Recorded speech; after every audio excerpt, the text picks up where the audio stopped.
नमस्कार, मैं हूं आरजू अंसारी और आप देख रहे हैं राष्ट्रीय जगत विजन न्यूज। बिलासपुर में आयुष्मान भारत योजना में अनियमितताओं की शिकायतों के बाद स्वास्थ्य विभाग ने जिले के 20 से ज्यादा निजी अस्पतालों को नोटिस जारी किया है। आरोग्य 104 पर लगातार मिल रही शिकायतों के आधार पर जांच चल रही है। संतोषजनक जवाब न देने वाले अस्पतालों को योजना से बाहर किया जाएगा।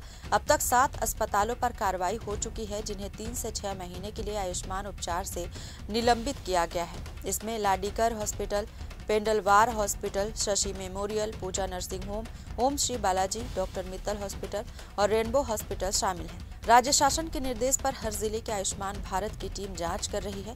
इस दौरान गड़बड़ी करने की पुष्टि होने पर संबंधित निजी अस्पतालों को 6 महीने तक आयुष्मान भारत से इलाज करने से वंचित रखा जा रहा है। जिला स्तर पर भी ऐसे अस्पतालों की तेज गति से जांच की जा रही है। शिकायत के आधार पर 20 से ज्यादा निजी अस्पतालों को नोटिस तक थमा दिया गया है। फिलहाल इस खबर में बस इतना ही। देश प्रदेश की खबरों से अपडेटेड रहने के लिए हमारे चैनल को सब्सक्राइब करें और नए खबरों के नोटिफिकेशन के लिए बेल आइकॉन जरूर दबाएं। नमस्कार।